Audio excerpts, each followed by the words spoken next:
Alright, so the new cattle shed, we're still calling it the new cattle shed. It's up about 3 years, but it'll always be called the new cattle shed unless we go and build another new cattle shed. But anyway, yeah, 4 bays long, there's 8 bays in total. You know, it's a double-sided cattle shed. We've got one division down the middle of it here, which is fine for a lot. Crow scarrow. It's fine for a lot of cattle, or for most cattle, but when you've got bulls, pens can be a little bit big sometimes, especially if you want to mix cattle in. We find that mixing batches of bulls can cause issues, start fighting. You know, always takes 3 or 4 days for them to settle down when you mix different batches of bulls together, or you purchase in some bulls and they're not used to each other. Can cause issues, you end up with sore feet and injuries, stuff like that can happen. So what we want to do is we want to divide this pen here again. I'm going to put a division down here. Probably we'll do it here on this side as well, and have this side here with 4 pens rather than just divided in 2, and that will work well. It'll mean that if we purchase a batch of bulls, or we have some bulls, we can put them into one side of it.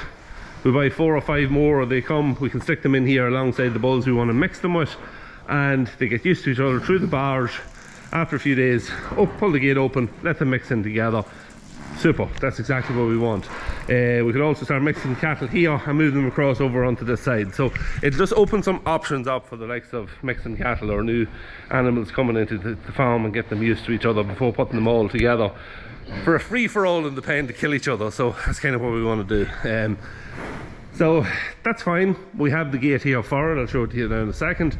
The other thing that we need to do is, because we've only got one large drinker over here, we need to put a drinker in on this side. So if we divide it up, that the cattle on the left hand side here has water. So that's what we've done. Purchased a galvanized drinker. It has come. That's today's job. I'm going to put it in. It's only 4 bolts bolted on the wall, and we get it piped up. We have got water out the other side of the wall, so we take a pipe out and connect it in. That's no issue.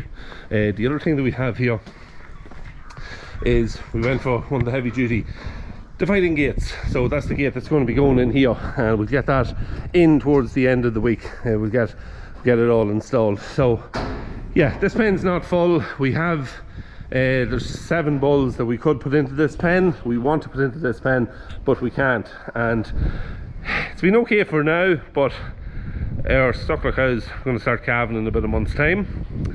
They need to come back, and the bulls that's up there, they're taking up one of the pens that the suckler cows goes into, so they need to come down in here and we'll fill the shed up full. So that's what we're doing. Bit of work with it, but I think it'll be very useful. So next thing is get started on this drinker, get it installed, and have water for them when it is divided.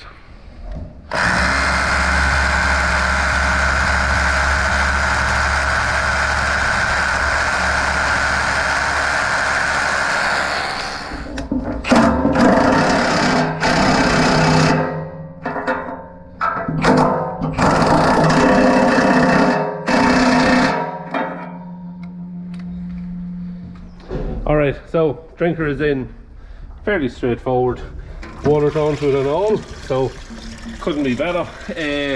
Got the new pipe run in, not just overly happy with the kind of clips here we've got in it, so I'm going to have to get a couple of bits of galvo band, and just I'll screw it to the wall, maybe put about 4 ties on it the whole way down, and I'll pull it in nice and tight and stop it, because there's nothing sure the cattle will start scratching on this and playing with it. They were already at it, inquisitive, and they'll want to test it out and see what they can do. But great to have it in. Just going to stick the cover on it now, and that's that. Done and dusted until we get the bit of galvo band. So couldn't be better.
So the lights are on the telehandler. This has been a long time coming, these lights. So finally the lights are on the telehandler. This has been a long time coming. I contacted Alan in Auto Sparky back about, it's got to be nearly 12 months ago, in relation to lights. A few different delays initially just in what would suit and go back and forth and all that. I think the lights ended up, they come sometime around April time, and that stage I didn't really need them because some were long evenings was coming in and one thing or another, someone arrived and I didn't need the lighting. Got some delays, working at the 3650 and that all kind of delayed it too. There was a lot of other stuff going on, trying to get that finished and other jobs, and they kind of just were put in a box and put to one side. But at last we've gotten them fitted.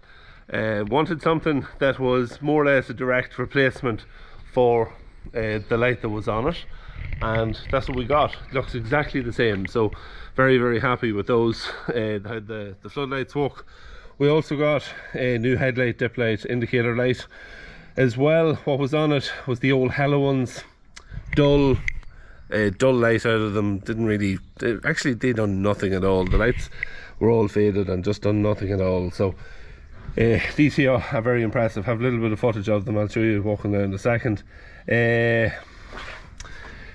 very impressed with them. Put these on initially at first, and the light out of them is fantastic. You can adjust them here on the Wither design. You can adjust the height of them and twist them around a wee bit if you need to. So very, very good that way. And yeah, very good dip beam, very good high beam, and a bright indicator, which is always nice. The indicator also on this side here, you can see that it works here from, so if you are out to the side, you can see the indicator here as well, just to let you know that you're going to turn or that. So yeah, a nice tidy light, and fit on very, very neat, nicely. We had to do a couple of wee changes just on the pins inside. They didn't just match up 100%, but I think it was only the earth had to be just moved from one slot to another, so that was fairly easy. I also fit these little lights here. They go directly onto the back of the light. There's a place here where you can bolt on the likes of this small light onto the light, and yeah, this is very, very useful. What it does is it shines a bit of light here out to the side, so if you're walking in places that you need a bit of light out to the side, it puts a nice beam out there and brightens up passageways or whatever you're walking at. Have it coming on when you have the headlight on heads. This comes on as well, and we go to depths, then it goes off. So if you're driving on the road and you're meeting a cow, you put your headlights down to dip lights, this here goes off. So yeah, just for a bit of safety that way. So yeah, and I put one on each side, so same here on this side too. So very handy little light. The other thing too, we replaced the two at the back, so it's just direct replacement, and they've slotted in there very nicely and are super job. So a little bit of footage, and what I'll do is I'll show you it and do a little bit of voice over it and just show you the differences before and after and all that kind of stuff. So we'll put that up now. Okay, so let's have a little look at this light. The line in the middle is your side light, that's your dip light, and then you can see the headlight then is the bottom one when it comes on. Indicator now, I show it, it's over to the side, nice and bright, and yeah, lovely light, great light out of it. Bit of a different angle now. We are just inside in the shed. I put on the lights, all lights are on now at this point. So I lift the bucket up out of the way and I turn off the walk lights just so you can see, kind of see the beam on the headlight itself. So that's full beams, and down on dips, so you can see it there just as I flick between the two. The indicator down, as I mentioned, if you're to the side or maybe trying to overtake, you can see the indicator then, it lights up, and then that's the little walk light. Seen those on the Kramer teleporter I had out on demo a couple of years ago, and I thought they were super. You can see it here now how it works in real life situations. Kind of a dead area there out to the side on the telehandler, but once you put that on, just brightens up and you can see a little better of what's going on to your side. Yeah, lovely white light out of the lights. And I just kind of show them going on and off there a couple of times. Yeah, nice bright light, super bright light, and then that's the work lights then just there on top. There's no well, that's the head. I was going to say there was no headlight on, but that's the headlight on now as well. So nice and bright. Here's kind of before and after. This is the light that was out of the machine. It's actually not fully dark at this point in the first picture, but it's fully dark here in the second one, and they are a lot brighter. See it here to the rear, the two work lights, the old work lights to the rear, and you can see now there we are now with the new work lights. So a huge difference there. They are a lot brighter. Another vision here just down between the cattle crush. This is the old lights, and then the new lights a lot brighter again, and it is actually darker. It was slightly darker in the latter pictures. Alright, so lights have turned out even better than what I thought they would. I got all these lights of autosparky.ie, as I mentioned. He gave me a bit of discount on them when I was purchasing them, and he's going to pass some of that discount on to you. He's giving me a discount code to get 10% off on the headlights. So if you're looking for a set of headlights for a telehandler, or they'll do any machine. I think they're the same on some of the JCB tractors and stuff.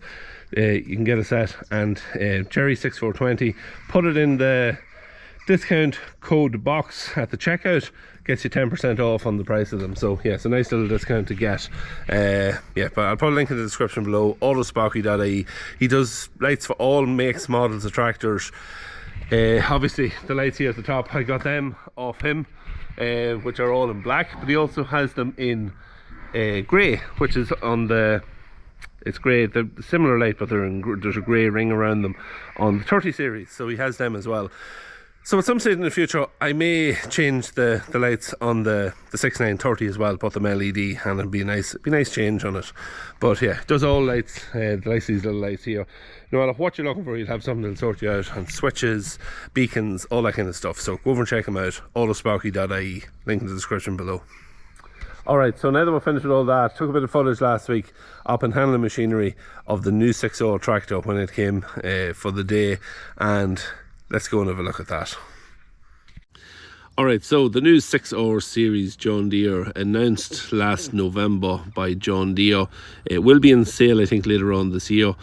So they've been doing the rounds over the last week or so, coming into various dealerships around the country where they just coming on display. You can go and have a look at them. My local John Deere dealer here, Handling Machinery, had them in for last Thursday, and we're lucky enough to get an invite up to have a look at them. So took the drone with me, just took a little bit of footage when I was up there around them. Two tractors to come in. One on the left here with the loader is the 6.0 140, and then this beast here, the 6.0 185. This is a replacement for the 155, biggest in that range, lot more horsepower, basically the same size tractor. And we've got a few changes. See, the mirror there is now a little bit different, colour coded on the back. The bonnet is different, decals are a little bit different. Just a few subtle changes to them. They haven't tore up the 6.0 and went for a completely new tractor. They've kind of just tweaked them here and there, give them a bit more horsepower, and yeah, I suppose they didn't want to, John Deere didn't want to do away with something that was working and that was a good machine. The 155, a lot of people would have said they're a wee bit on the horsepower if you're coming from even like a 6930 to a 155 or same size tractor, but we're down on power, so I think they've sorted that out with this tractor. This tractor, the 185, boosts up to like 230 horsepower in or rounds. This one here was a very well spec tractor, front linkage, PTO, all the bells and whistles on it. Just, you can see here, lovely little, I actually just noticed that lovely little light here for shining down onto the steps, and an airline connection then as well, very easy access to connecting your airline. Inside, no dash now in the tractor, God, that's gone. They've moved all the dash over onto a corner post panel, which you'll see now in a second, and they've got a new smart joystick or lever for working your loader, or well, it's configurable to a lot of different things. You can tip trailers with it if you want. You can have it working your front linkage. You can see here's the dash, so they've now put everything over in that corner pillow. All your details is there. You can actually scroll through them. You can see I have the tractor started, and you can just see everything changing and walking over there. Yeah, the new e-lever here now, there's a whole weighing system that can be put on the loader, so you know exactly what weight is in your loader before you even tip it into your diet feeder. So very, very useful feature if you're doing a lot of loader work with the tractor. This tractor here has got the glass roof in it for if you want to put a loader on it, that you have extra visibility, and then a small sunroof hatch as well in it.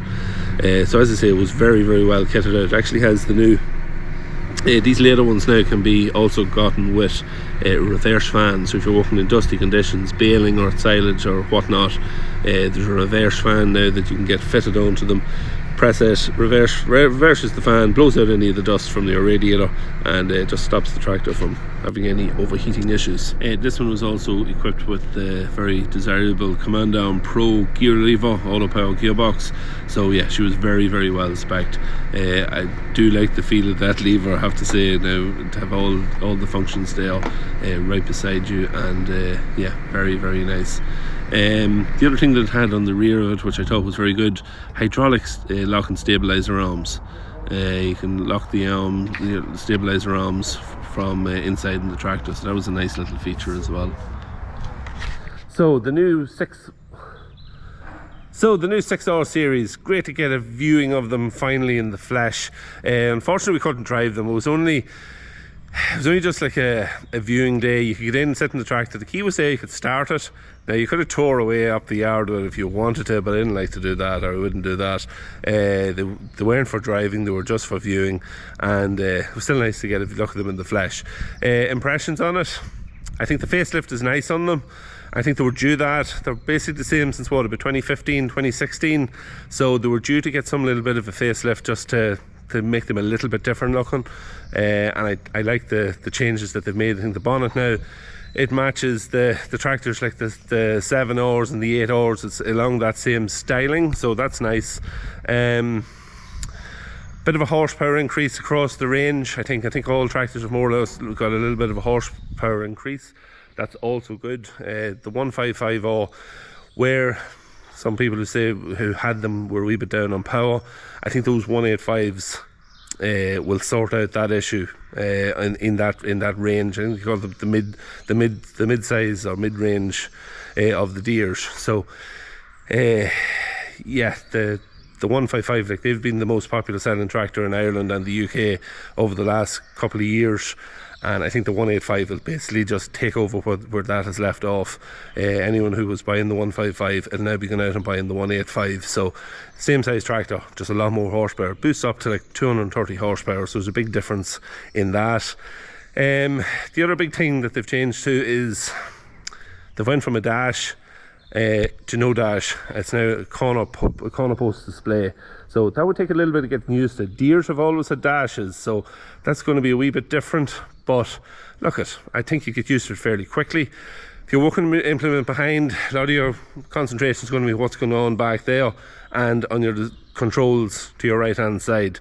You've got your screen then with all the details that's going on there, and if you're looking at your screen and you want to look at your dash, you're having to move your head, whereas with the corner post display, you'll be looking at you're going to be looking at your screen, you'll be flicking your eyes up to look at the corner post display. So it's going to be a lot more convenient once you get used to it. But yeah, look, some really nice changes on them, and hopefully maybe a little bit later in the year we'll get one out in demo and get it tried out whenever they come out. I think they're coming out maybe around August, September time, so it's a little bit away anyway, so we'll see what happens on that when it gets that far. But really nice to be able to get up, get a look at them. Big thank you to Handling Machinery for having us up to check them out. And yeah, that's it. That's it for today's video. Hope you enjoyed it. Mixed batch of different things that was going on. We'll see you towards the weekend. Take care. See you in the next one.